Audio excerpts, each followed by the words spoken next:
I think we're going to war for real. I'll tell you one little story that I probably have never told anybody before.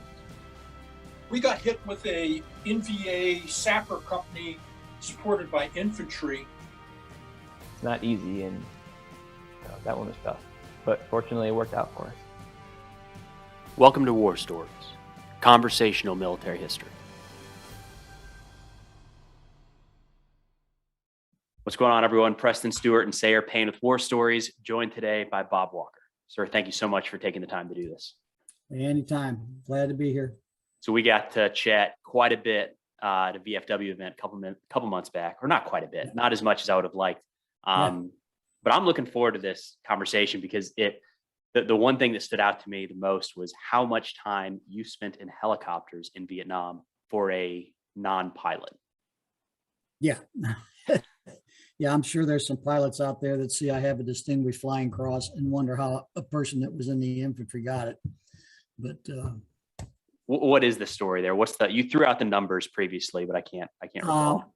Yeah, I've got 6 air medals and 1 with a V device, but I've also got the Distinguished Flying Cross. And what happened was, I don't know what the makeup is now, but back then, a lot of the pilots on helicopters were warrant officers. So as a first lieutenant, if I was out on a mission, I was a senior officer in the helicopter.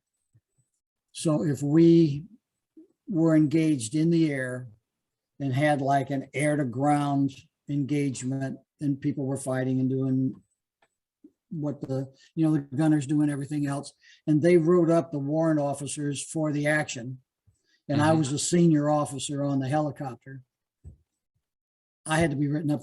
I didn't have to, but somebody wrote me up for the same action. Sure. And it wasn't because I was flying it. I just happened to be there shooting with everybody else. It's interesting. So that's a strange one that it's kind of hard to explain. But you would have been in helicopters an awful lot for that to have added up over time. And I think when we look at history, helicopters are a big part of Vietnam. It's kind of when they first came into play. But not everybody was bouncing around left and right in Hueys. Was that a relatively unique mission set that you were taking part in? I think it was unique because we were in the Delta. Another thing is most of our commanders were on their second tour from the 101st. And a couple of the brigade commanders were previously with MAGFI-SOG and had different concepts of how they thought things should go. And when I first got there, if a line company was going out to do a search and destroy, there'd be like 24 helicopters come in to move them out and put them in there. And if the engagement developed, then they would add to it and send reinforcements. But a lot of times they were sending 24 helicopters out there and using them, and it would be a dry hole. There was nothing there. They wasted an hour or so on the ground and found nothing. Then they'd have to bring 24 helicopters back, take them out, and hopefully find a second insertion point or a second target. Well, they decided, since I had the recon units, it was easier to take 4 helicopters, make me go out and check every target. And if we were engaged and it was a light contact, we were expected to handle it. If it was a heavy contact, the other helicopters were in reserve at the fire support base with the line company kind of sitting around waiting, hoping nothing would happen. And if something did happen, they'd load them up and bring them out to help us. So on some days I'd go out and hit 2 or 3 targets, where normally if you had a sweep mission, you'd go out for the afternoon and just keep looking, and they'd commit 24 choppers. The other thing that was kind of good about this concept, they were moving me in and out with 4 choppers. If an emergency did arise with another unit, they could reassign the choppers that were on the ground at the fire support base to that other unit that really needed the help at that point in time. So they felt it was easier for me to test the water and see what was going on than to send 100 people out there on 24 choppers into a dry hole and waste half a day. What was your definition of light contact versus heavy contact? Where is that line? For us, if we hit 10 or 12 people, we were expected to handle it. And then the How many did S2 you have, real quick, Bob, in that case? I had 2 recon units of about 24 each. And sometimes we'd send one unit out. Sometimes we'd send them both out. It just depended on what they were. And then I by had- out, I was going to say real quick, by out, I'm still confused. Are you guys in the air this whole time doing aerial recon, or are they flying No, you they- in to sort of no man's land, dropping you down and leaving, and then you just call them back Oh, they'd later? leave. Yeah, they'd leave. And there might be a command and control chopper up watching to see what was going on. Hmm. The choppers would leave, and the command and control chopper would basically say, you know, this looks like a dry hole. Let's go to the next target. We would go in on intelligence targets. We wouldn't just go out to a place that they thought maybe something was going to happen. They tried to give us decent intelligence, so we weren't going out and wasting our time. But there were 2 other things that we did that kind of drove up the amount of airtime I had. We had a thing we called them night hunters. Other people called them night searches. And I don't know who came up with the original concept, but my recon units started doing it to see if it worked. And we would put people in the doors next to the machine gunners that were sitting in back of them. And we would load all the magazines up with full tracers. Mhm. And then we would tape up the running lights on the chopper underneath and leave the one on top burning. And then 2 Cobra helicopters would follow us. And since they were moving a lot of supplies at night, we'd fly the canals at night. And if we saw a target, a sampan, or we saw a campfire or something where it shouldn't be, we'd fire a whole burst, a whole magazine of tracers into it. Then the chopper would pull off and the Cobras would roll in and finish it. I had a master carpenter in the company, and he developed a little stand about 18 inches tall. And we had added 2 more people to the crew, and one guy would, and we snap linked it to the floor of the chopper. There were some spots where we could hook it down, and we put a night observation device on that because it's got a much bigger range and it's more powerful. So there were times when you couldn't find a target on a starlight scope, and the guy sitting on the floor would see it with a nod, and he would tell the guy in the door, I've got a target over here on the left bank or the right bank or a couple 100 yards off the canal here. Do you see it? And if he didn't see it, the pilot would make a circle, go around, come in lower, and we'd light it up. Then the Cobras would finish it off. And this worked extremely well for probably about 2 months until they figured, why move the stuff at night? I can move it down the highway in the daytime and nobody's going to bother me. They're going to think I'm a local anyways. Oh, sure. So we had real good results when we caught them off guard, but it didn't take them long to figure out, go to bed at night. I'll move it in the afternoon on one of those Lambrettas along with a pig or something. Which is real interesting, Bob, because Preston and I, we've had a lot of Vietnam guys on, but they're by and large, they're NVA in the North. Yeah. Uniformed. I mean, you're our first real guest to have to deal with this Viet Cong sort of situation that you were thrust in the middle of. Well, the other thing, we ran into NVA advisors and stuff like that, but the majority of the people were local Viet Cong. The other thing we did, and the S2 came up with this concept, and I had just spent several months with a fellow helping to research a bio for a fellow that served with me. This gentleman and a group of people that he went to high school with decided they were going to recognize combat vets that were not recognized previously. And they were writing a bio on the football coach that inspired the football team. And in doing this bio, he was a World War II vet, and they said he was a real soldier. But in doing that, they found out that this small town of about 8,000 people, there were 110 people men in that town that served in Vietnam. And the 6 men that got Valor Awards all played football for this coach. Oh, So they decided to do research on each one of these people that played ball for this coach and give their families a bio on what happened and how they earned their valor awards and how they contributed. But it all got kind of triggered when they did this bio contribute to the football coach that everybody thought was wonderful. And in doing the research for that, we got into a lot of in-depth things that we weren't familiar with. But the S2 in our operation was my former company commander.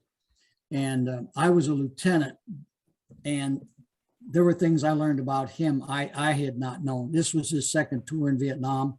He got a battlefield commission in Vietnam, and I'd never heard of one in Vietnam. You hear about him in Korea and World War II because of the intensity of the battles and the supply chain and everything and the availability of officers, but he got a battlefield commission. And I don't know any in-depth information on how or why, but he did. He was my company commander on his second tour. He became the S2 as a captain, which they're normally field grade officers that are kind of pigeonholed into, because of their experience in that, they have more to contribute than, say, a captain that just got pulled off the line would.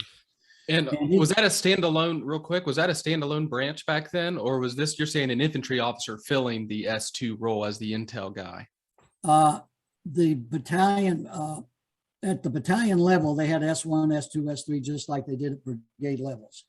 But they worked with the local area where they were, and like the S2 would get his intelligence pertinent to his area. It wasn't as large as it would be at the brigade level for a larger area of operation. But we had, when I was there were 3 majors and then the lieutenant colonel that was a battalion commander. And I thought was kind of unique that every field grade officer that went through our battalion ended up with 2 or 3 stars when they retired, which I thought was kind of rare. They all got their flags and they all got made general. Well, what battalion, what can you talk about the battalion, the unit, what that is? I don't think we've said it. Okay, yeah, I was in 2nd of the 39th. I was in Echo Company, 2nd of the 39th, 1st Infantry Brigade, and the brigade was identified as the Recondo Brigade. And Recondo was a new concept back then, and I want to say, don't know if it was Colonel Emerson, like his nickname was Gunfighter Emerson, him and Hackworth, they were all from the same family, basically. 101st. They were old soldiers. The other thing that in this research we found out, almost everybody in the chain of command, I think, except for one colonel, and that might have been Colonel Hayes because he was young, and he made full colonel before he was 40. And he'd been there for like 4 years. He came over and didn't go home. And I found out he passed up Command and General Staff College to stay there because that's what he enjoyed doing. So, you know, everybody has a different thing they enjoy doing. Yeah. But, There's probably some value in that too, right? Yeah. Somebody staying in a war zone, getting to know it. Yeah.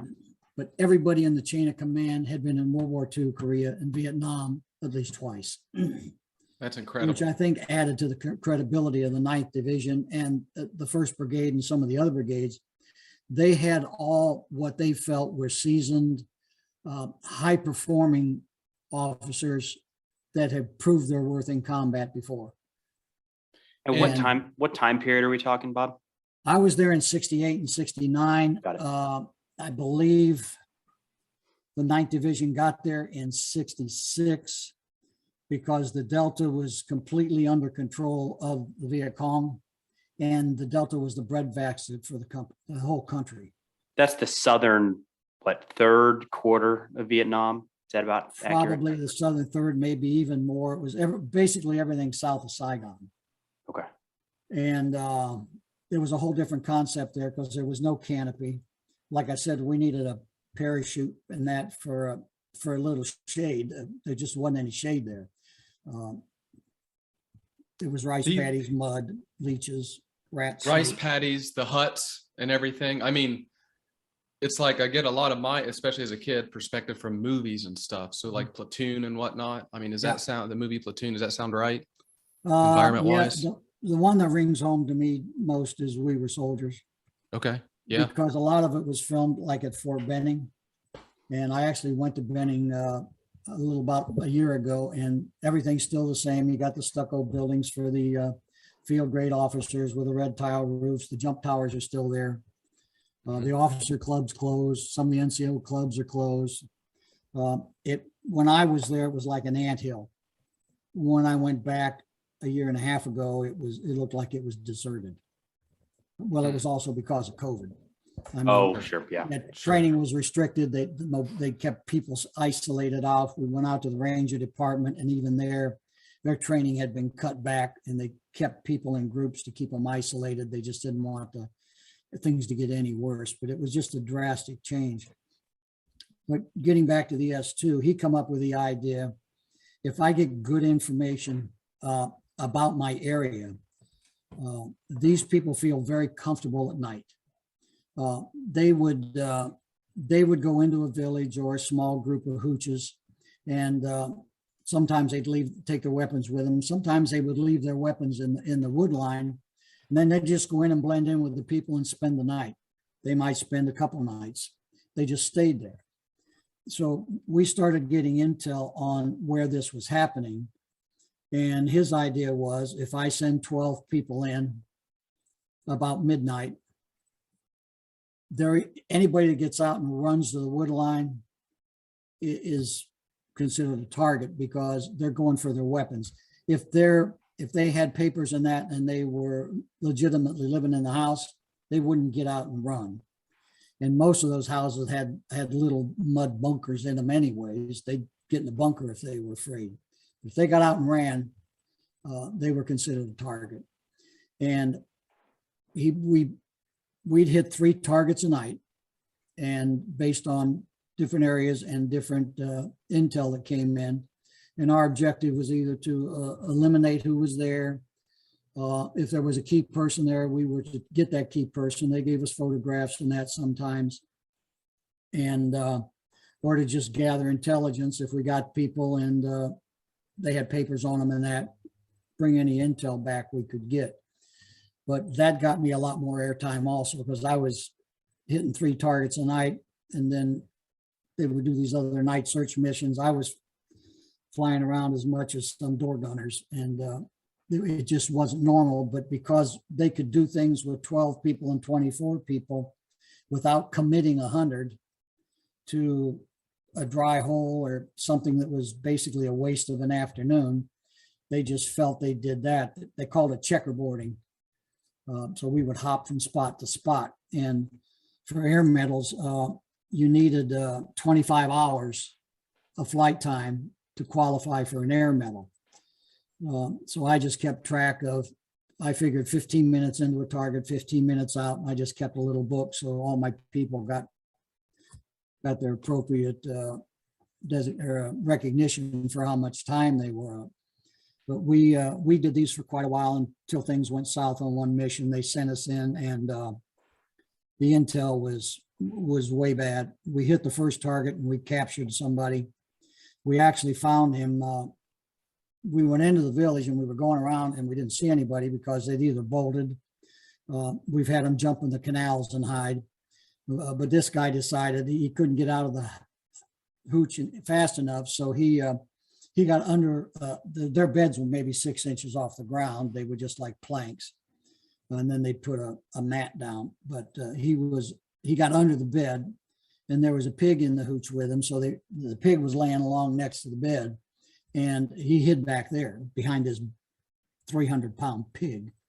Mm-hmm. And one of the guys that was with me walked in and kicked the pig in the butt. The pig got up, squealed, and ran, and we see this guy underneath the bed.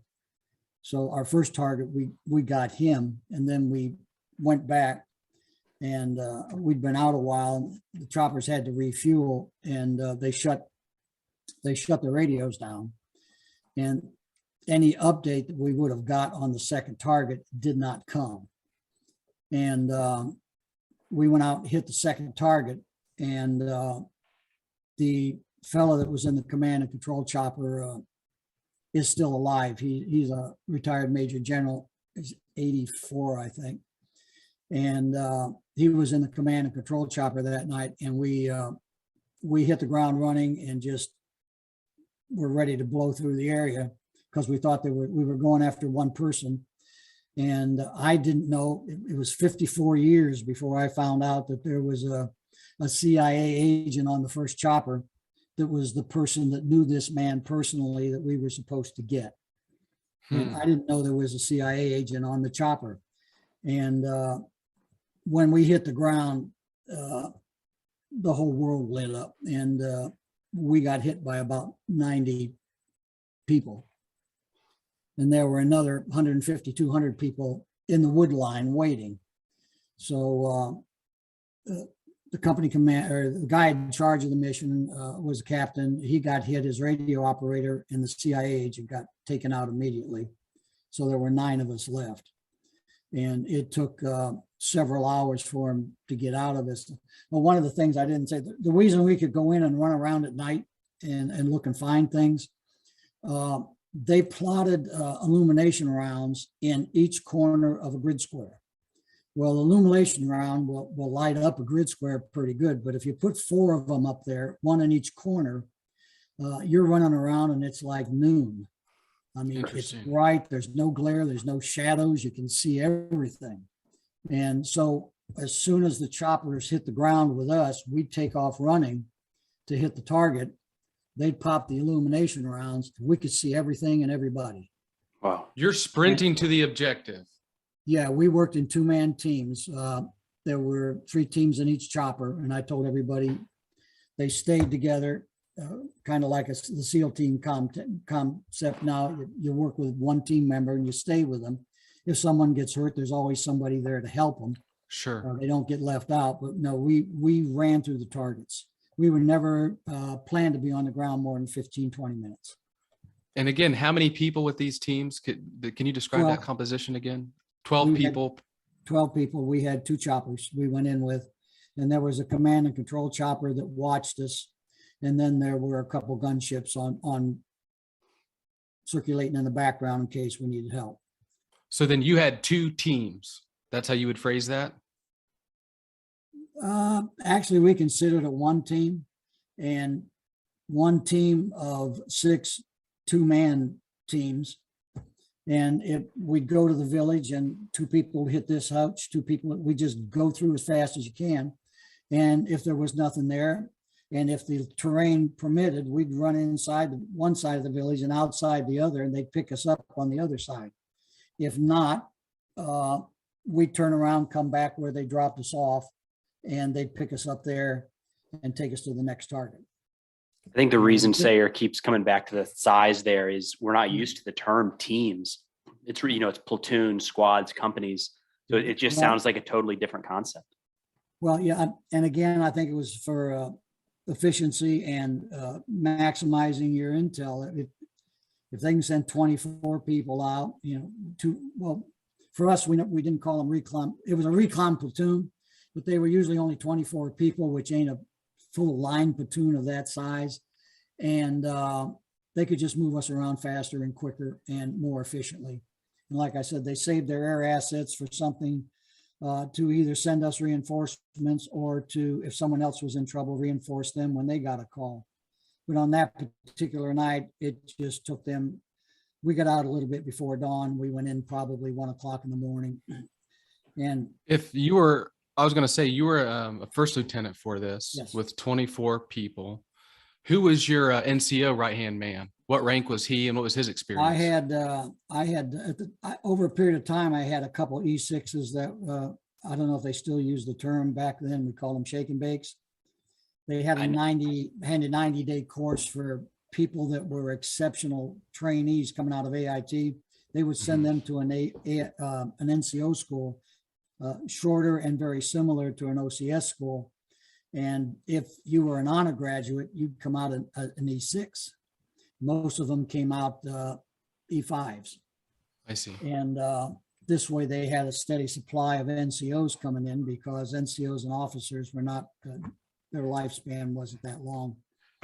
But I had a 22-year-old platoon sergeant. My most senior platoon sergeant got wounded the first 24 hours I was there, and he never saw him again. 6 people got wounded my first day there. I was supposed to go out and just observe because I'd only been there less than 12 hours. So they told me to go out with a seasoned lieutenant and watch. And we went out to watch, and they had moved a gate open going into a school, and they had strung some hand grenades with a wire, and they daisy chained them, and 6 people got wounded. Boom.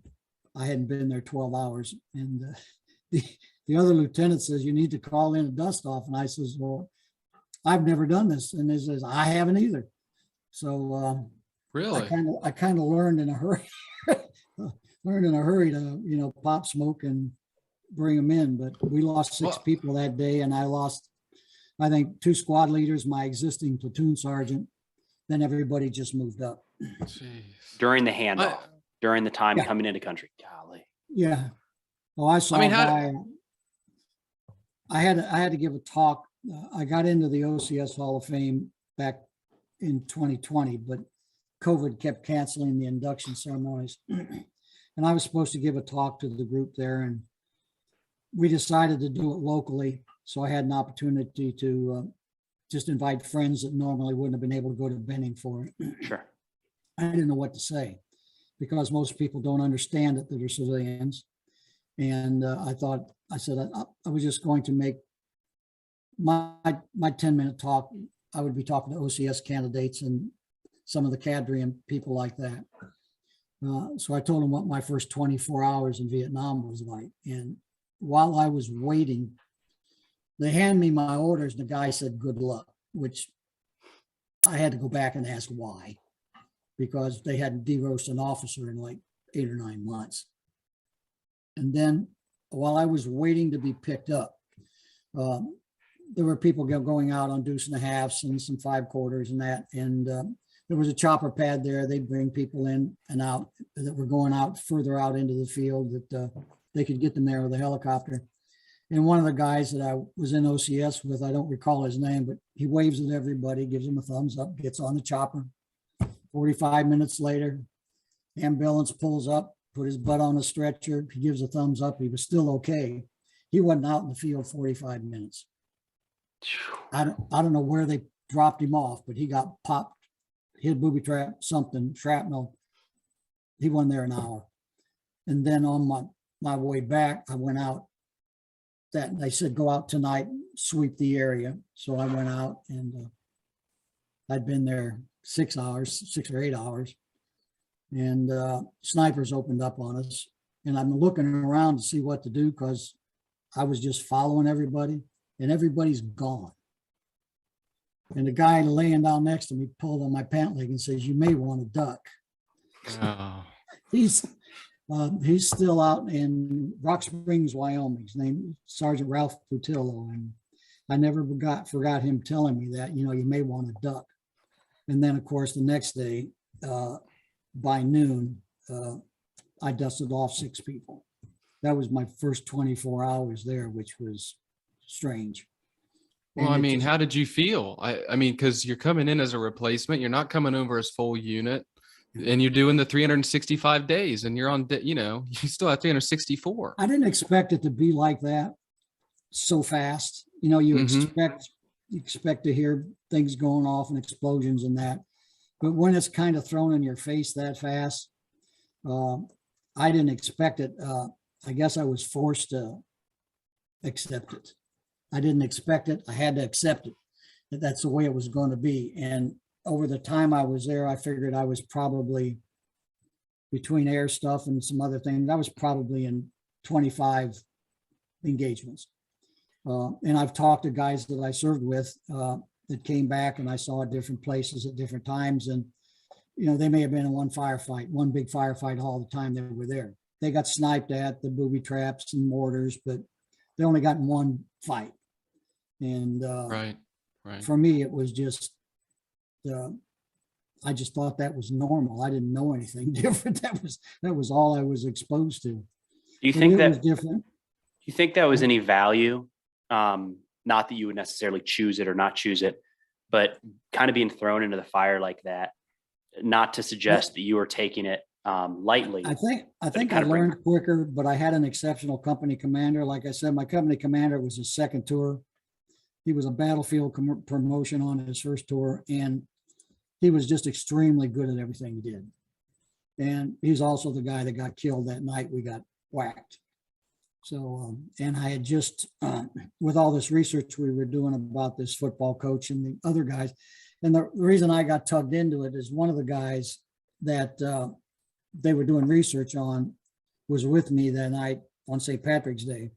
And they started doing the research, and somebody knew somebody that knew me, and the circle got closed and we started doing the research.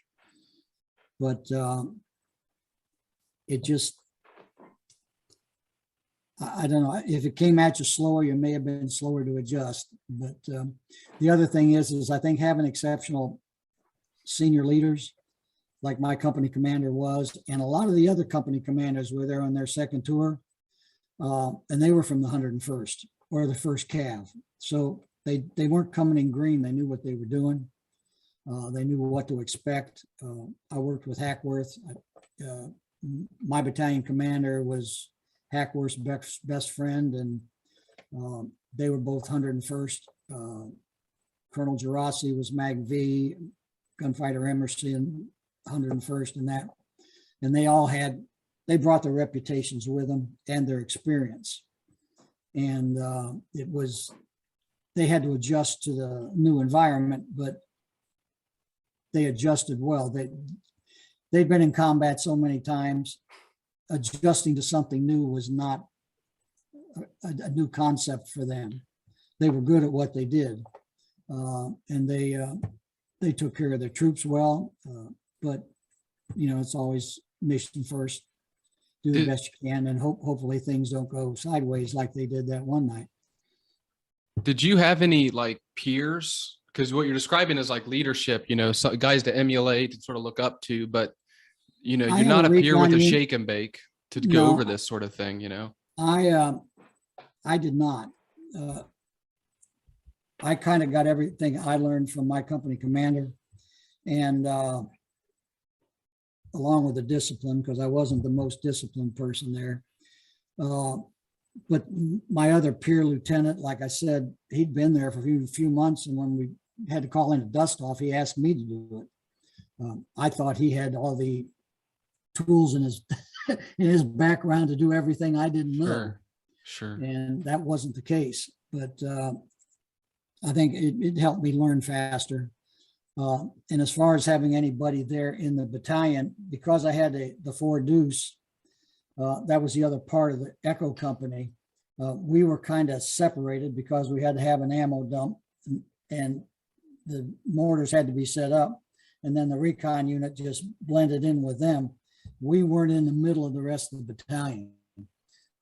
I'd be lucky if I saw another lieutenant once a week, because everything we did was just go here, do this, do that, come back. We stayed where we were. We very seldom were blended in with other people unless we were sent in to plug a hole because they were cordoning off an area and they had a section they couldn't fill in. It was about the only time I interfaced with other company level units. And we did some brigade level things occasionally.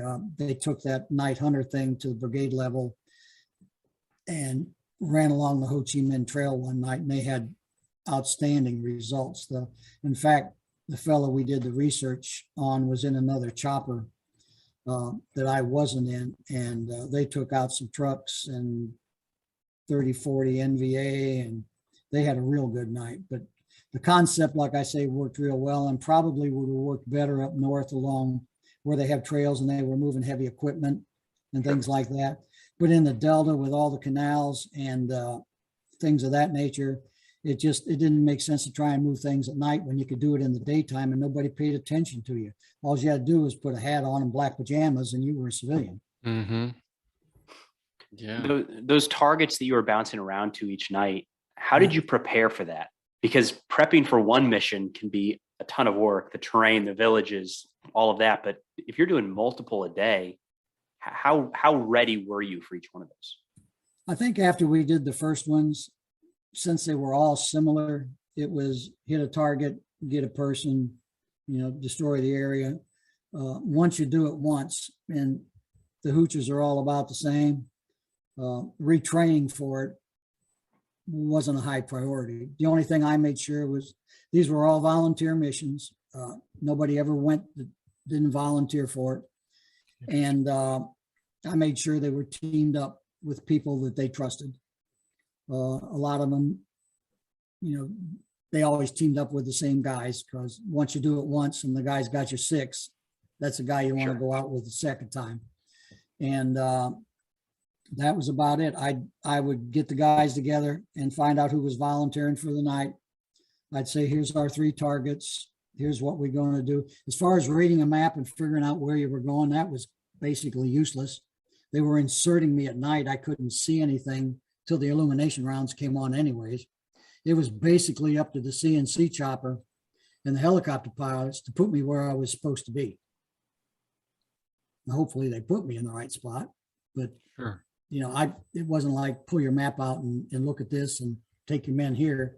It was a small area relatively. It was a small area. We weren't going in to take on a major village. It was usually these small little hamlets of people and farmers and things like that, where the VC were coming in, taking advantage of them, living with them, sleeping with them, doing things of that nature. And occasionally a high level government aid, or the term they used in this research we had was the shadow government. Occasionally one of those people would be out there in one of these hamlets recruiting and pushing their agenda and coordinating different things with the guerrillas in the area.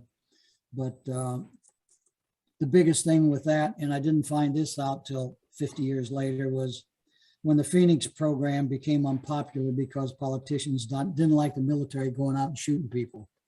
I don't know what they think the military does, but they thought it was politically incorrect to target individuals, to go out and kidnap somebody, or to go out and say this person is a threat, you need to eliminate him. So the Phoenix program was government.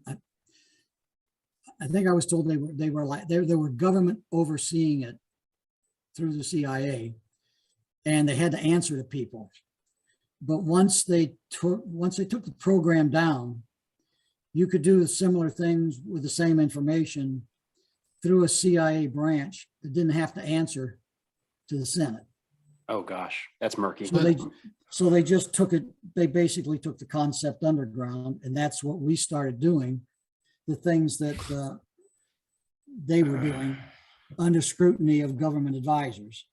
And when the politicians thought it was not a polite thing to do to conduct a war and kidnap people and take out high-level targets, that they basically took it down, and it went underground. I'm not an expert on. I'm not an just- expert on Phoenix, but I believe there is an issue with it trickling down to where, if the intent was high level, Yeah. it got to the point where there were CIA-backed forces often in South Vietnam going after not high-level targets, I believe, Yeah, I kind of think, using it. Yeah, we found out the same thing, that, you might have some CIA advisors going out with local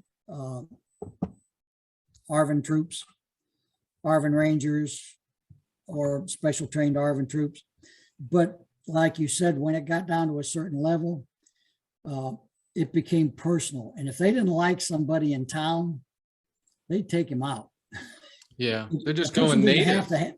the person didn't have to be a high level threat Right. to the country. He just had to be a high level threat to them. Well put. And Yeah. when they started taking out people they didn't like, Sure. that's when it became extremely unpopular. And that is a problem. Yeah. That is a problem. Politics is always good. Yeah. Yeah. It's interesting. I mean, I feel like it sounds like exactly our environment in Afghanistan, and you would have been the equivalent of a Ranger platoon leader, because I'm talking geography and everything, because ours was flat, and yes, they didn't travel at night because we had infrared. So it's very obvious for people glowed. But you could just ride your motorcycle during the middle of the day, you know, and just hide your anything. And these sort of mud walled compounds Yeah. and booby traps. And so then to get there, you would take helicopters and sort of land in a field and go in. And we couldn't do night stuff because of politicians. And yep. But the Rangers had the exception. So they, while we were just regular Army guys on the ground doing your sort of movement to contact type stuff, at nighttime, the high value targets in the area were getting continually just peppered with Ranger platoons, just going in, just all night, every night, just all over the place, disrupting. Then we might come in, you know, because they've got the best intelligence and they're getting it from the CIA type people. But you sounded like one of those guys, is what you're describing to me. Well, yeah, that, and like I say, some of these people that were doing these SOG missions cross border that became our senior leaders, the brigade commanders, they brought that concept with them also. But one of the things that, when I was assigned to Echo Company, a guy picked me up, took me back, and gave me to Captain Hudson. Said, here's your replacement. And I just accepted all of that. I mean, I didn't make first lieutenant till a couple of weeks after I was there, and you're not challenging anybody.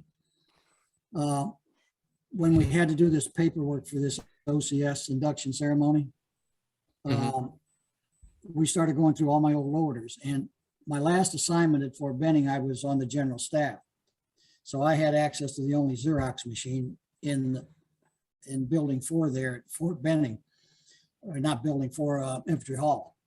General was up on the top floor and we were in the corner over here. So we had this big Xerox machine. So I made a copy of all my stuff. And most people don't have that. They don't have all their old paperwork and all their old orders and that. So we're going through all my old orders to document OCS to here, to here, to here. And we kept reading this, and my friend, an attorney, and he's very meticulous in how he reads things. I kind of skim over everything. He's looking at, I looked at this and I said, Clark, I said, I was never assigned to Company E. I said, I don't know how I ended up there. And we kept looking. I was assigned to B Company as a platoon leader. I was never assigned to Company E until they made me a company commander there two months later. Was it just a clerical issue, or was I don't know. Okay. I don't know if it was that or the guy that picked me up owed Captain Hudson a favor.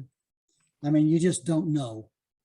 And I have an answer to this real quick. I do think, because I've been thinking about this situation, because it's different. The whole thing is platoon leader and all of this. Here's my hypothesis. Someone correct me if I'm wrong.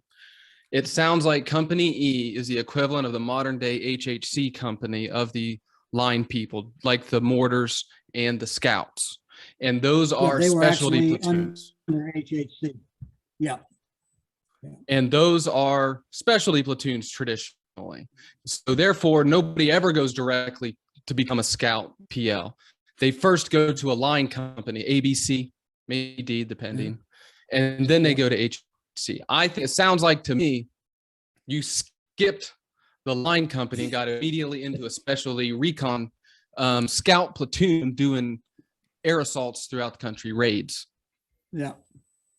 Yeah, that's basically what happened. And since Joe's not alive anymore, and I can't ask him how he got me, but also I spent my year before going there. I was an instructor in the Ranger Department. I don't know if somebody saw that and said, this is a good go. Let's stick him over here. And that was prior to Vietnam, you're saying? You were an RI? Yeah. Yeah. For a year? Yeah. That's unique. Isn't it to have a lieutenant RI? Yeah. At Benning, the Ranger Department taught classes. There were lieutenant RIs actually there that had been to Ranger School, maybe not been to Vietnam, but the Ranger Department was also teaching patrolling, they did a lot of other things for the OCS graduates, the ROTC graduates, the people coming up. And the group we were in was called the Patrolling Committee. We were teaching people how to clear an LZ with C4, demolition ambush. We did forced marches with them, things that were out of the classroom type things where it was just come out here and, get dirty. But that was one of the things we did. They had a patrolling committee that taught people that were coming out of ROTC or OCS that did not have all of the background. And we taught the shake and bake students also. That was the group that we focused on. It wasn't the same as a ranger instructor at Benning, Dahlonega, or down at Eglin. Sure. That was a whole separate team. Okay. Interesting. But I'm sure what experience you got prior to deployment when, you haven't been there, but I'm sure you were surrounded by instructors that are just coming fresh from, Vietnam and now giving all those TTPs and lessons, which are always changing all the time and just the tactics and whatnot. The thing that was strange was there was a couple of captains that had been to Vietnam and some of the NCOs, but it's like all of the lieutenants in the patrolling committee were on their way over. They hadn't, none of us had been there, but we still got the job of teaching these other people that were probably going to go with us, the certain basics and fundamentals. But it was interesting. You'd mentioned that you were in a unit full of great senior leaders, and everybody wants that. Nobody wants a unit full of bad leaders, but easier said than done. Do you have any idea why you had such quality folks around you? They did some research. If you shoot me your email, when I get they're just about finished doing this bio on this guy that served with me, and it's like up to 30 pages. But he did a drill down on all the senior command people and the what's, whys, and wherefores of them. And he might have that as a second document. I can send it to you. I think when General Ewell was given the mission of putting the 9th Division, he was given carte blanche by Westmoreland. And they said, at least some of the research indicated he could pick and choose who he wanted. Gotcha. So it wasn't he was putting a unit together and let's staff this unit with these people or these other people. And this is what you get, and we'll hopefully they'll blend in well together. It seems like the people he picked had served together, or at least in the same. Like I said, most people I saw were from the 101st. I saw a few people from the 1st Cav, but he went out and handpicked Emerson and Gerasi and these people that had a combat record and a history that. Nobody could challenge their credentials. And he felt that they would bring their experience from Korea and their first tour in Vietnam, and some of them were in World War II. They would bring that with them and adopt it to the situation at hand. And they would be the best people to do it, as opposed to somebody that maybe they had never been to Vietnam and they were going over there and they were learning as they went. These people had the background, had the knowledge. All they had to do was adapt it to the new terrain and situation. Sure. So, Makes sense. If I'm in another unit, I wish they were sent the other way, right? But yeah, we only had one brigade commander that was a putz, and he was an engineer, and he was like attached to the hip to one of the generals. And when the brigade commander's wife got sick and he had to go home on emergency leave, he was the XO, and he was an engineer officer. And to be an engineer officer and to get a CIB was a big deal. And he wanted to earn his CIB at our expense. And he did a lot of really off the wall things. Yeah, and people held him to account on that. They did good. He was not the thing is, the general never held him to account, but the people underneath him, they always know. Hackworth and Sullivan and some of these, and Schroeder, He got on there and started using Geraci's call sign, and Geraci's call sign was Malombre. And he got on there and, this is Malombre, I'm doing this, this, and this. And Hackworth got on there and called him out, told him to get the hell off the radio. Good. Who do you think you are? It's I explain to people the military, while yes, it's this weird conundrum where it is strict and has hierarchy and structure. And yeah, you call people sir and ma'am. I mean, that is true. And time and grade, all that matters. But at the same time, and yes, it does matter if your dad's a general and stuff. There's politics at play. Oh, yeah. But at the same time, though, it is a meritocracy, meaning the badges and the tabs, and you hear what where they were at a certain time in country or whatever their experience is, like everybody sort of earned it. And so even if your dad is a general or you are well connected, everybody knows if you're a dirtbag. And you do get sort of ostracized, and the organization itself, while it does have this, like I said, this very antiquated system, they have a way of weeding out people that aren't able to really be trusted, essentially. And actually the guy that I said was not the most valued or trusted, it was very, like I say, he was an engineer, very meticulous, kept journals, had more information on everything that went on probably than anybody. And he, in conjunction with this other general, has written several books about Vietnam and with all the statistics and all the stuff that goes with it. But in Hackworth's book, Steal My Soldier's Heart,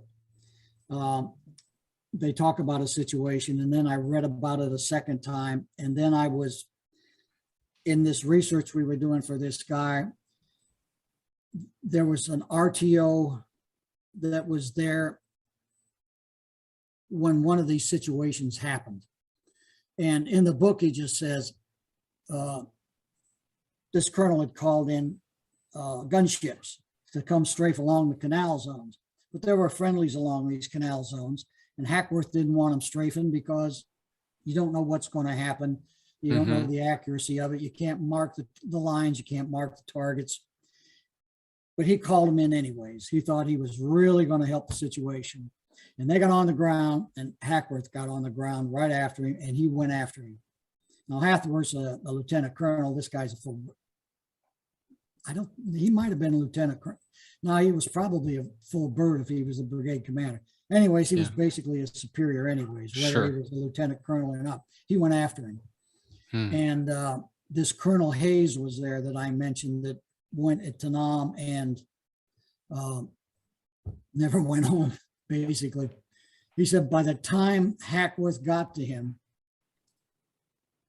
he says, I'm going to shoot him. He says, I'm killing him. He says, he just killed some friendlies and he did this, this, and this. And he said, by the time he got up to Hayes, Hayes had him on the ground and held him down and got somebody and said, you need to put him on the chopper, take him up about 600 feet till he cools off. And strange thing was, in all of this research, one of the guys that was an RTO for one of the brigade commanders was on the ground, just standing around with these people when this happened. And he goes, oh man, he should have seen it. He says, when he saw Hackworth going after him, everybody got out of the way except Hayes. And then Hayes put him down on the ground and put him back on the chopper and made him take him out of there. But, you know, you wonder sometimes in these books if they're just using a little literary exercise there to make it sound a little more exciting than it was. The RTO I talked to, he's actually still alive too. He says, no, I says, man, I saw that. He says, everybody got out of the way. He said, they wanted no part of that. When Hackworth said, I'm going to kill you, he said, they believed him. So they scattered. And you, I'm sure, definitely know that you can't make these stories up, you know, some of these things. And it's just, they are unbelievable. And the RTO knows everything going on. Could you imagine they're like 19 years old and you're the RTO and they get to see everything, like the officer slamming the headset and cussing out his boss that he would never do in front of everybody else. Right. Because you got to get that composure. But when they're first getting that message and they're making that face, RTOCs at all. They're right there. Yep, he's right there. And fortunately, this guy he's still alive and he's out there. I've shot, we swap emails once in a while. One of his best friends that was there on the night of St. Patrick's Day when everything went south, he's passed on. But I didn't realize when he got on the ground, I thought he went face down. But later on, I found out that the general, he's general now, he got out of the chopper and he wanted him to hand him a radio so he could bring me a radio. Our radios were shot up and they couldn't talk to us. So we were stuck down there. And he said, no, I'm going with you. The RTO, I'm going to let the major go out there by himself. But the pilot didn't hear him. So the pilot started taking off. And when he went up, he says, I got to jump now or I'm screwed. So he jumped and went in the rice paddies up to almost to his waist. And his rifle went down in the mud and his handset went in the mud. So the radio they were bringing us with to communicate with the gunships and that wasn't functioning either. The first radio got shot up when the people got killed. This one was useless except the squelch. And the major figured out a way to basically say yes, no to the people up above by squelching once, squelching twice. We could hear him. They'd say, is this your situation? You want us to come in on the left? And squelch once, yes, twice, no. And that's how he communicated with us. And about an hour later, they got choppers on the ground to get us out just by using the squelch button. And when was this again? Which mission in particular? This was March 17th, 1969. It was one of the night raids where we went in to get a high value target. And we had a CIA agent that could identify him with us. And I met one of my men up in New York when I was up there on business. And he says, what are you doing St. Patrick's Day? I said, nothing, I'm not Irish. My dad's Scotch. So, I'll go have a beer in that like everybody else. He goes, oh no, man. He says, March 17th. He says, that's the worst night of our life. And it was on St. Patrick's Day. And for 30 years, I never put the two together. Several months later, or it might have been years later, I had to make contact with General Taylor, who was the fellow that got us out.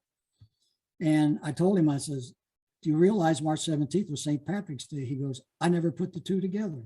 And he says, my mom's birthday's on St. Patrick's Day. I should have remembered. Oh, wow. But, 30, 40 years go by, the worst night of your life. And the only thing you remember is the date, the holiday that was on. We went out after midnight, so it was actually St. Patrick's Day when all this stuff happened. So you're in a different universe at that time, a whole different world. And I have a different view of St. Patrick's Day now that my friend pointed that out to me. Makes good sense. Yep. Yeah.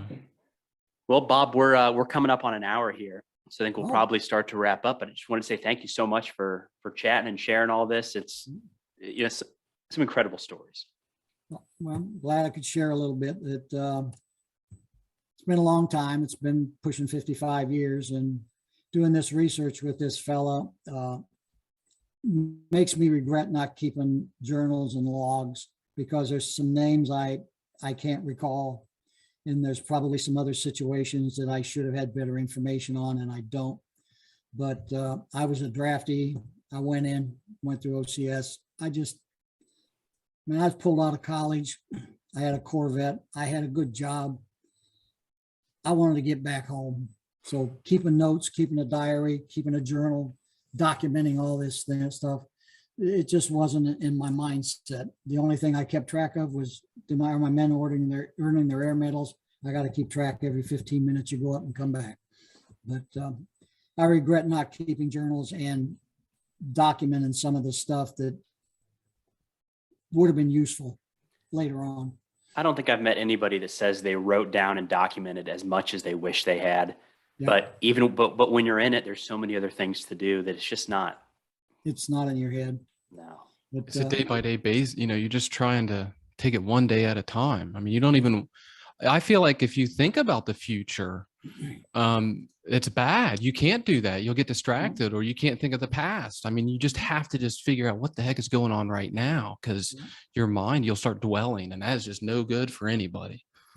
Yeah, I caught part of Forrest Gump the other day, and it says one thing you got to do is will save your life is change your socks. You got to keep your feet dry. You got to do this.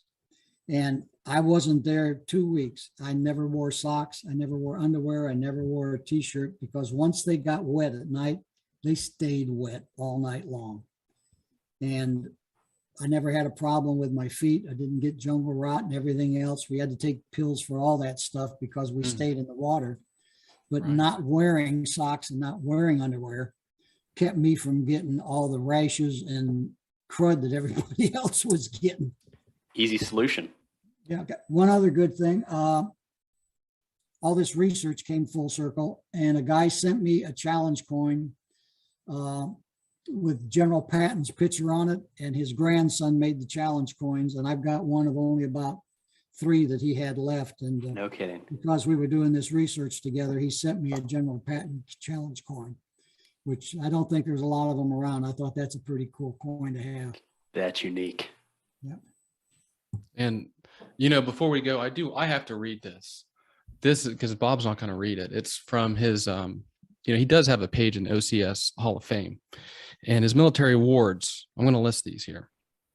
Distinguished Service Cross, Silver Star Medal, 3rd Award, Distinguished Flying Cross, Soldier's Medal, Bronze Star Medal with V device, Bronze Star Medal, 4th Award, Air Medal with V device, Air Medal, 6th Award, Army Commendation Medal with V device, Army Commendation Medal, 5th Award, Vietnam Cross of Gallantry with Silver Star, Vietnam Cross of Gallantry with Palm, Vietnam Civil Actions Honor Medal, Army Overseas Ribbon, 2nd Award, National Defense Service Medal, Vietnam Service Medal, and Republic of Vietnam Campaign Medal, and Combat Infantry Badge, and of course, his Ranger tab as well. I mean, it's just incredible, Bob, to be able to just talk to you. Staying busy, I guess. Yeah, I'm glad going through my rehab. It's a little slow. I get impatient and get in a hurry, but I was surprised. I did the surgery and walked out that night. I like it. Staying strong. Yeah, no what they kidding. do. It's amazing what they do outpatient now.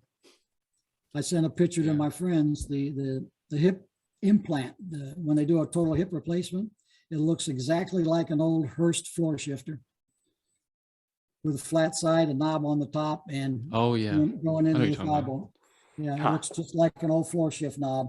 So It's funny. yeah, Cool. Bob, thank you very much again. Really appreciate it. Thanks, and good luck with the rest of the podcasts and interviewing the people. I appreciate you giving me a call. Yes, sir. Sure. Yeah. Thanks, Bob. Thank you. See ya.